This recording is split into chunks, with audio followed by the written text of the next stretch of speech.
You may be familiar with the phrase skin to skin with mom and baby, and that it is important.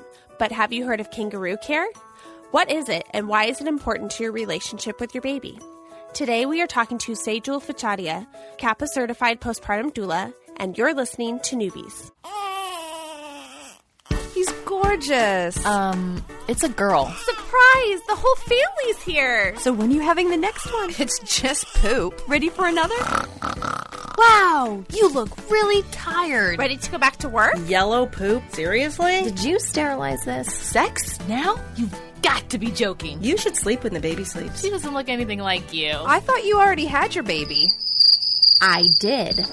Babies don't come with instructions, so there's Newbies, helping new moms and new babies through the first year. Welcome to Newbies, broadcasting from the Birth Education Center of San Diego. Newbies is your online, on-the-go support group guiding new mothers through their baby's first year. I'm your host, Kristen Stratton. I'm also a certified birth doula, postpartum doula, and owner of In Due Season Doula Services. If you haven't already, please visit our website at newmommymedia.com and subscribe to our weekly newsletter. You can also subscribe to our show through iTunes, so you'll automatically get new episodes when they're released. Sunny's here to tell us all about the ways you can participate in our new show. Okay. Hi, everybody. We'd love to hear from our listeners. We believe this show is all about you guys, and so we want you to start contributing or continue to contribute to the show. And there's some great ways you can do that through the segments we have on our show. So one of the ones I wanted to highlight here is something we're calling 5-minute birth stories. We all have birth stories, and usually we like to share them with people, and so we've created this segment. We can't do like a whole episode on it per se, but in 5 minutes or less, if you can share your birth story and some of the highlights, we would love to hear it, and we'll put those in future episodes when we release them.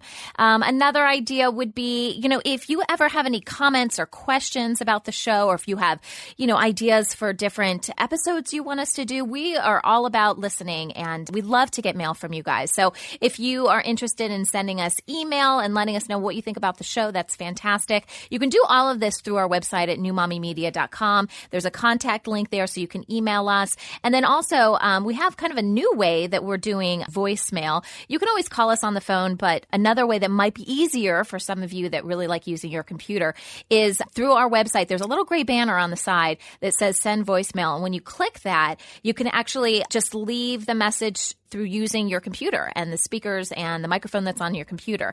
So just kind of another alternative for you guys to get in touch with us, and check out those segments because they are really fun, and we really enjoy listening to them and hearing what you guys have to say. All right, let's meet our panelists.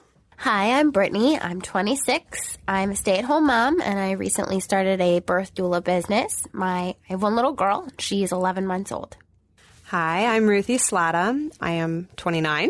And I own Mama Ruthie, which is a postpartum support business. I am a clinical lactation specialist. I am a postpartum doula. I do belly binding and sealing and placenta encapsulation, so on and so forth. And I have a 5-year-old boy, a 2-year-old girl, and a 6-month-old girl. And you also paint pregnant bellies. And I paint pregnant bellies, yes. That's so cool. Beautiful. Yeah. Called the Painted Oven. My name is Jessie. I'm 26. I'm a childbirth educator and a doula, and I have 2 little ones. My oldest, 2.5, she was a preemie, so this subject is close to my heart. And then my youngest, my son, is almost a year. Great. Thanks for being on the show.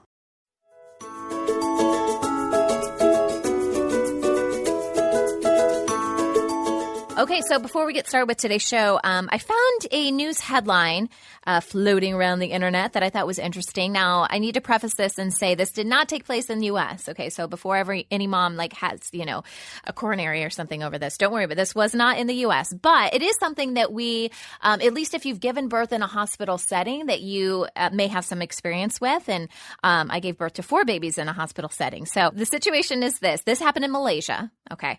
And it was at a private medical center.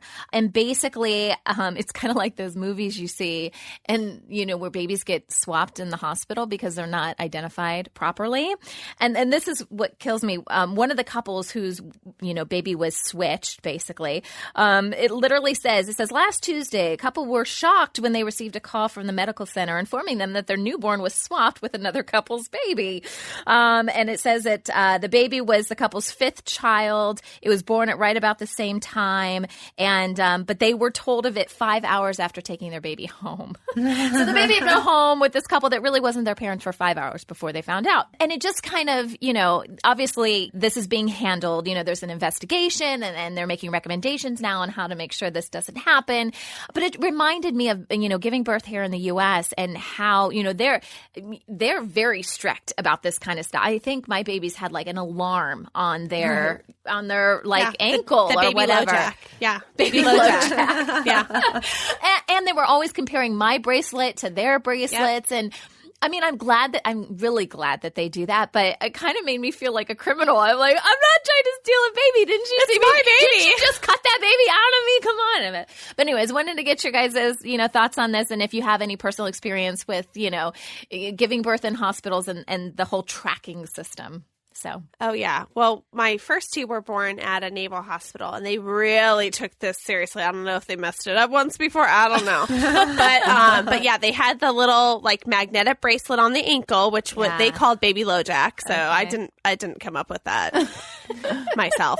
But yeah, the same thing. Like they had a serial number on my bracelet and on the baby's bracelet. The baby had two bracelets on, one on the ankle, one on the wrist. Okay. Matching serial numbers. And anytime they had to do anything with the baby, which really wasn't much. The baby was in the room with me the whole time, but they'd be like, okay, what number's on your bracelet? Okay, compare with that. Yeah. But then one time when we were trying to like put socks on our baby to get ready to go home, like we knew we were getting discharged, we accidentally bumped the baby LoJack off and a nurse came running into the room because what it also does was automatically lock down the whole whole maternity ward. Oh, wow. Like it locks their doors shut and everyone goes to their stations because it sets off an alarm so that no one can kidnap your baby, basically. Yeah. And I was a little embarrassed by that. So. Well, how did they have like some sort of monitor or something over there? Because I don't know the technology behind it, but I'm sure there was a way to know which room specifically, it went off in. Right. Yeah. Right. So I had a nurse run in our room, and then my husband saw it. I didn't see it, but he said there are nurses or, corpsmen at each exit making sure that no one can come in or go out. That's organized. Yeah. That's a system. I'm glad right? it's organized, but I was like, it's my baby.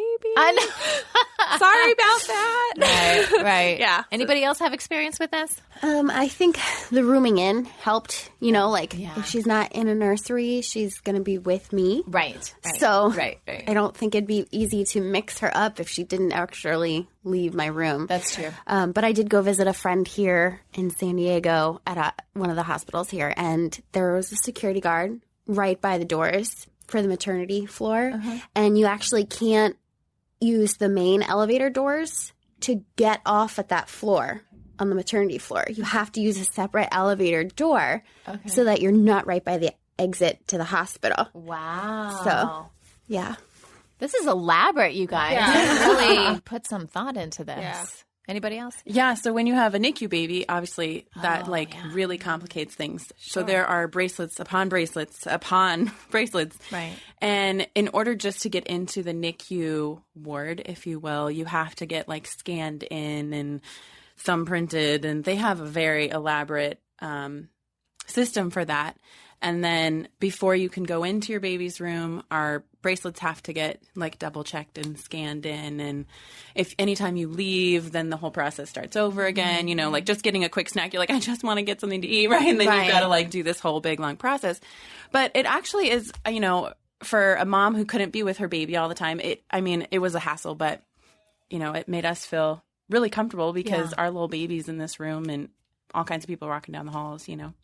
Yeah, and our agreement between my husband and myself was always, if anything happens where I can't be with the baby, you go with the baby. Yeah. Even if the baby's leaving to get a hearing test or, for a well baby check, like you go and stay with the baby. And I mean, I don't know in Malaysia what the man's role is. Yeah, and it doesn't, this article doesn't go into maybe perhaps detail. they don't even have a support person that's with them the entire hospital stay, but that was at least our kind of agreement together.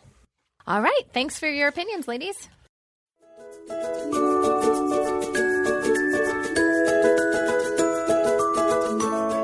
Today on Newbies, we're discussing kangaroo care. Our expert today is Sejul Fachadia, a CAPA-certified postpartum doula, trained lactation educator, and is certified in infant tummy time and kangaroo care. Thanks so much for joining us, Sejul, and welcome to the show. Thank you for having me. Sejul, what is kangaroo care, and where did the term come from? So kangaroo care is when you hold a newborn diaper. He can be in the diaper or without the diaper, on the mom's chest, bare chest. It should be a direct chest-to-chest contact between the mom and the baby, or the dad and the baby, or any other caregiver and the baby if mom or dad are absent. And where did that term kangaroo care? The term actually came from Bogota, Colombia.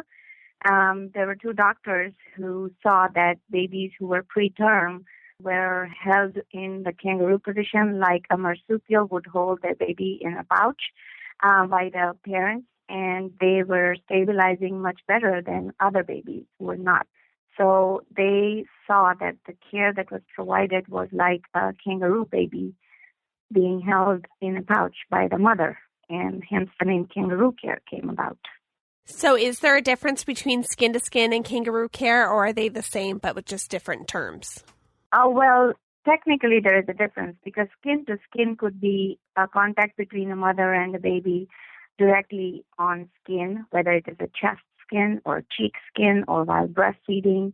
You know, when we are breastfeeding, we are always in skin contact with the baby if the baby is not wearing anything. But kangaroo care specifically tells you that your baby should be between your breasts, and there are nerves that turn on only in response to direct ventral contact with your baby. How soon should a mom begin kangaroo care with her infant? Mom should begin right after birth, and they should continue to do kangaroo care in the first hour after birth, uninterrupted. There should be no separation from the mother and the baby. Can kangaroo care still be as beneficial to a mom who is separated from her baby due to an NICU stay or a cesarean birth?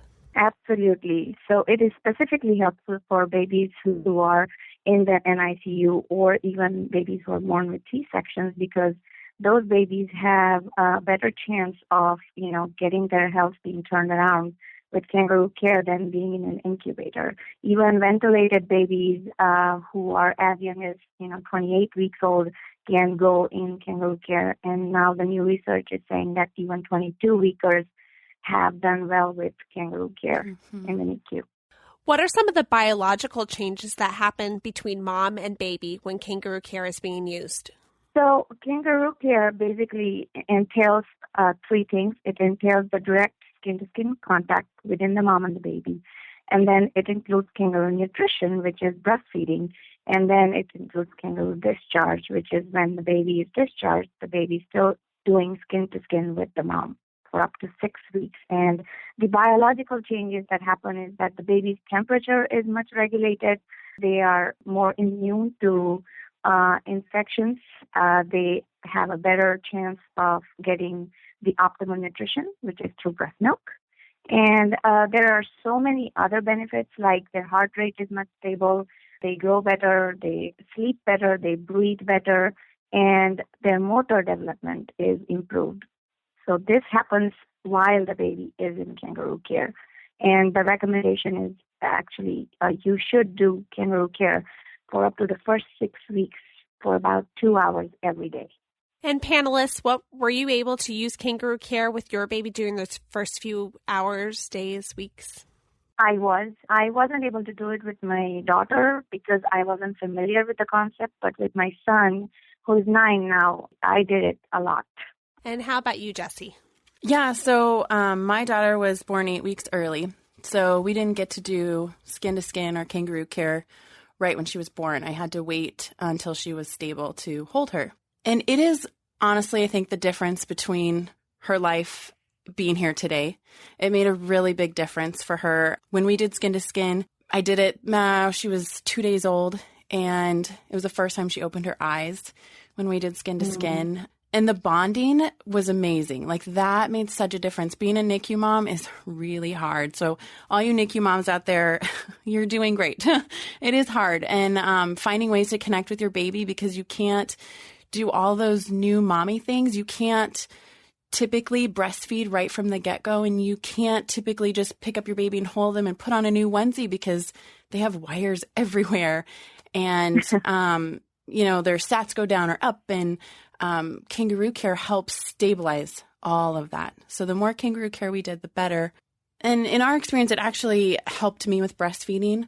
It was really hard to sustain milk supply, and having her on my skin, as much as I could, helped keep my milk. I did lose my milk twice. And so it actually helped me be able to relactate. And then on a personal note, I feel like Kangaroo Care does a lot of healing.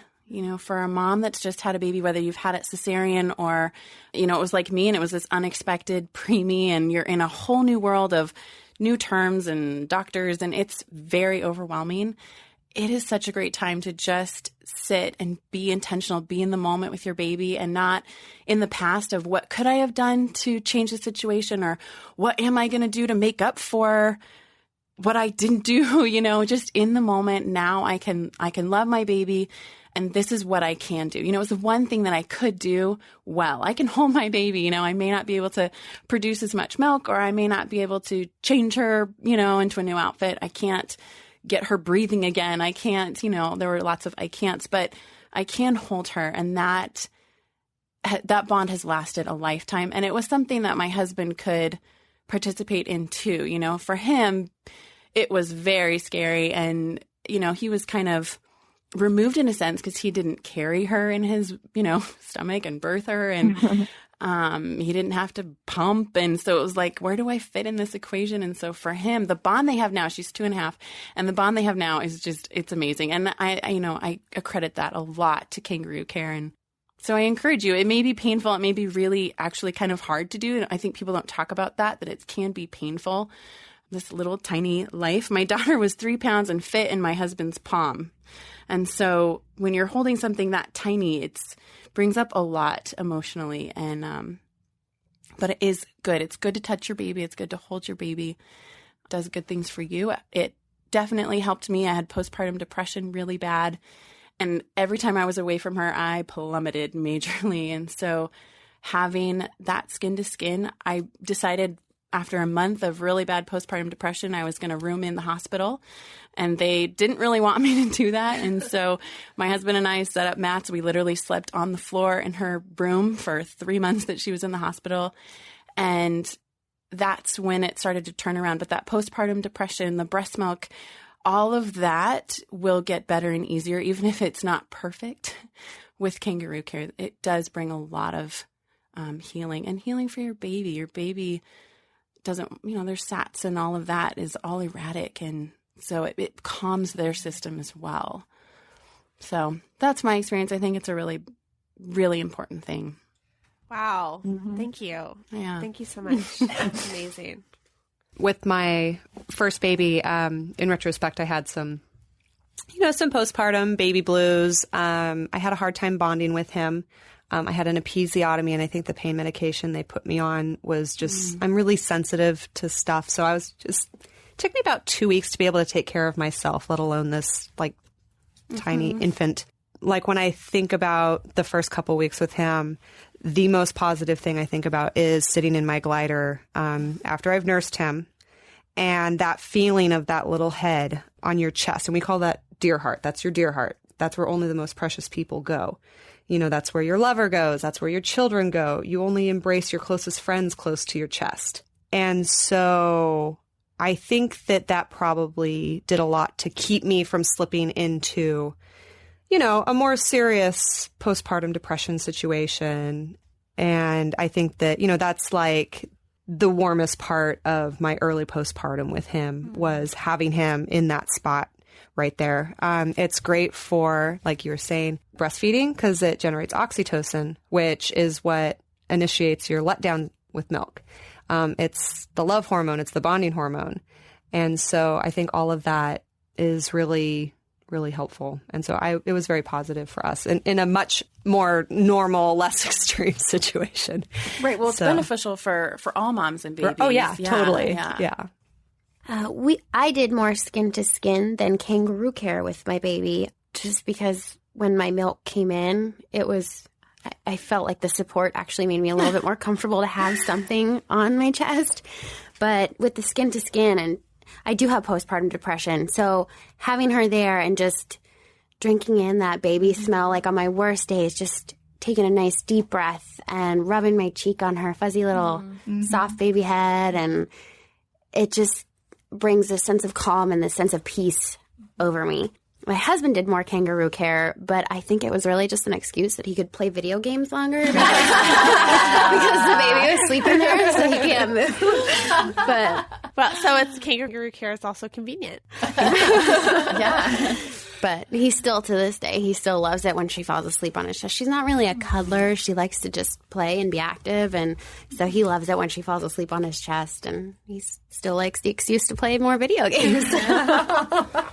I love what you said, Jesse, about it being healing, because I remember with my third, he was born not doing well. He had an APGAR score of 3 and then 5 and then stayed at 5. And so he went to NICU, and I just remember aching for him. And then when they brought him back to me, like I had a bunch of people talking to me, and then all room just went silent to me. Like their mouths are still moving, but I didn't want anything other than my baby on my chest. And the minute my husband actually has a picture of the minute he's on my chest, and I was just like, like just the sigh of relief of having him there and just knowing that he was okay and that he was alive and being grateful. And it was just so healing to just have him in that position. So I love that you brought that point up, because it's so true.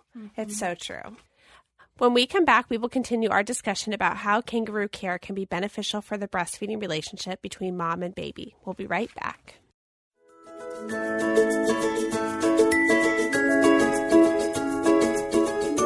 Welcome back to the show. We're talking with Sejal Fichadia about kangaroo care and breastfeeding. Sejal, how does kangaroo care benefit the breastfeeding relationship between a mom and her new baby? So kangaroo care benefits the breastfeeding relationship by releasing that oxytocin, like one of the moms on the panel said, that oxytocin release helps with the letdown of the milk. And another thing that it also does is that when babies are left on the mom's chest, they are already so close to their food source that they do not have to make a lot of effort to wake up and find their food, and that saves some of their calories from being expended. And also, the feeling of calm and connectedness that comes with breastfeeding lets the mom relax and enjoy breastfeeding instead of being worried about where her baby would be when she wants to breastfeed. So I feel like that oxytocin, which is the powerful love hormone, is very important. And it also kind of sends the fatty milk in your breast forward and brings the aqueous portion of your milk. It shunts it to reservoir so that the baby gets the fatty milk first. So 20 minutes of kangaroo care, even before any breastfeeding session, will help a mom have a better release of oxytocin, leading to a better letdown, and the baby's getting a higher calorie milk. And I would imagine that would also make it easier for mom to notice the early hunger cues in baby. Absolutely. So the baby is basically staying in the kitchen so the mom can feed him. I love that. And the baby can eat whenever they want to.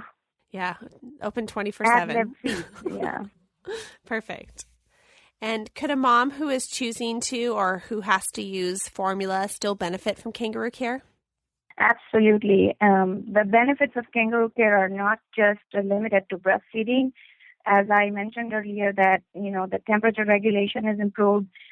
Babies don't undergo any cold stress. There are larger breath volumes, and also the best thing about feeding a baby, even if it is formula, while the baby is in skin-to-skin contact with the mother, is that the oxytocin is still released and the mom still benefits from those relaxing effects of oxytocin.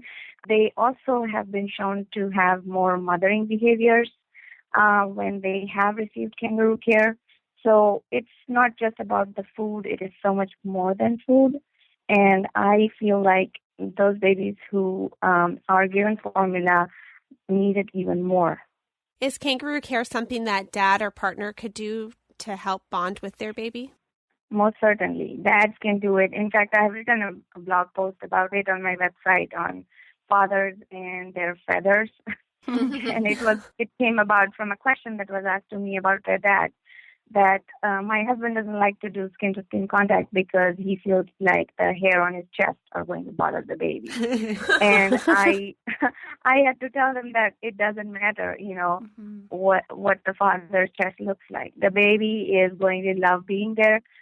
Even when fathers, when they say, I cannot give birth and I cannot breastfeed, the way to, kind of bond with your baby is through kangaroo father care.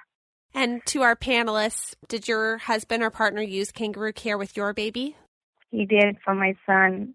For my daughter, it was like 12 years ago, and we didn't quite realize the importance of it. I wish I had that, and I still regret it. But, one of the reasons I became certified in it is because I want all moms and dads to know that this is something that works, and you don't need any expensive devices and gadgets to give the best care to your baby. And what about you, Ruthie? Yeah, no, I can remember my husband definitely, he would game too. Like, oh, I let you sleep for 3 hours. Well, what have you been doing? Oh, we've just been hanging out playing Halo or whatever. And the one thing with the chest hair is there were obviously instances where they get their little soggy fingers wound up in chest hair, and they do get a startle every now and then, but it's kind of something you chuckle about. And so you just, hey, it's an excuse to hold their hands so they don't pull your chest hair, I guess. Yeah. So. More bonding. Yes. What about you? Yeah, I think it's one of the greatest things that as a husband you can do to bond with your baby, especially giving mom a break. She has that baby attached to her all the time, and honestly, the nicest thing my husband could do was give me a snack and take the baby. And so kangaroo care went a long way. For our NICU baby, we really felt like it helped us bond and keep her healthy and going. We continued for her first year of life doing it really regularly. And then when our son was born, my husband could not wait to do skin to skin. He was so excited about it because he knew the benefits of it and what it looks like. And it's nice when you have those late night feedings and your husband gets the baby and snuggles him and everybody goes back to sleep peacefully. So, yeah, I think it's a really beneficial thing for dads, too. So, dads also have the exact same neural pathways as the mom does in their brains when they do skin-to-skin contact and kangaroo care for their babies. And it is just that the hormones that they have and the neurotransmitters, they are in different concentrations, but they have a hormone called vasopressin that kind of decreases their blood pressure. So it's really good for the dad's health too. And say, Jewel, are kangaroo care and tummy time related? Well, they are related in the sense that, both of them happen. The gold standard tummy time is the first 2 to 3 weeks, you are doing tummy time on your parent's chest. That's what I am trained in as a tummy time tutor, that, the first 2 to 3 weeks when the baby is outside the womb, they have to be on the parent's chest, and that will qualify as tummy time. And eventually, as the baby grows, you want to put them, give them a lot of floor time and a lot of movement, which kind of improves the breastfeeding, which improves the nervous system function. It also improves how they develop in terms of their motor development. And it helps them with any of the postural imbalances from birth, how babies are so squished up inside us. So it works. That is tummy time to me. But kangaroo care itself is definitely you are on your tummy, but you are on the mother's chest, and your chest as a baby is in direct contact with the mother's chest. Thank you so much, Sejul, and our lovely panelists for chatting with us today about kangaroo care. For our Newbies Club members, our conversation will continue after the end of this show, as Sejal will give advice to tired moms whose babies will only sleep when being held. For more information about the Newbies Club, please visit our website at newmommymedia.com. All right, it's time for Baby Oops Story, where you can share your funny stories that have happened with your baby since you brought him home from the hospital or wherever you delivered your baby. And there are some really funny ones. I love reading these. So this one is hysterical. This comes from Laura, and she's basically giving us a play-by-play on what happened when they discharged her and her family from the hospital. So she says, the on-call doctor didn't realize that she was on call that day and evidently was out of touch with everyone. So after the hospital had called her a billion times and me paging her, she finally showed up at 7 p.m. to discharge us. Then once she had given the okay, the nurse comes in over to go over the discharge stuff with us and all that it entails, and tells the nurse at the desk to take Caitlin's bracelet out of the system so she could cut it off without setting the alarm off. You guys know where this is going, right? So we go through all of the paperwork, and like 10 minutes later, she cuts Caitlin's band off. The alarm goes off, locking all the doors on the floor, turning off all of the elevators on our floor. 30 minutes later, they get everything unlocked, and all of that, we were finally able to go home. It was probably 9:30 at night by the time we got home, and we were supposed to have been home by noon. Well, at least we know that the system works, right, Laura? So I guess that's one good thing that came out of this. So if you have a funny baby oops story you would like to share with us, please send it to us. You can go on our website at newmommymedia.com, send it through the contact link, or send us a voicemail straight through the website. You don't even have to pick up a phone anymore. Just click on that banner on the side that says send voicemail, and you can just use the microphone on your computer, send it that way. So again, thanks, Laura, and we hope to get more of these baby oops stories because seriously, I laugh my butt off every time I read them. Thanks so much. That wraps up our show for today. We appreciate you listening to Newbies. Don't forget to check out our sister show, Preggy Pals for Expecting Parents, Parent Savers for moms and dads with infants and toddlers, the Boob Group for moms who breastfeed, and Twin Talks for parents and multiples. Thanks for listening to Newbies, your go-to source for new moms and new babies. This has been a New Mommy Media production. The information and material contained in this episode are presented for educational purposes only. Statements and opinions expressed in this episode are not necessarily those of New Mommy Media and should not be considered facts. While such information and materials are believed to be accurate, it is not intended to replace or substitute for professional medical advice or care, and should not be used for diagnosing or treating healthcare problem or disease or prescribing any medication. If you have questions or concerns regarding your physical or mental health or the health of your baby, please seek assistance from a qualified healthcare provider. How would you like to have your own show on the New Mommy Media Network? We're expanding our lineup and looking for great content. If you're a business or organization interested in learning more about our co-branded podcasts, visit our website at newmommymedia.com. Hey mamas, don't forget to check out Mighty Moms. It's our online community built for new moms just like you. Not only can you connect with other moms, but you can also join us backstage for special mom-only online events. And you'll also be notified when we're recording so you can join us as a special guest. Visit our website, newmommymedia.com, and click on the Mighty Moms banner. It's free. That's newmommymedia.com. See you there.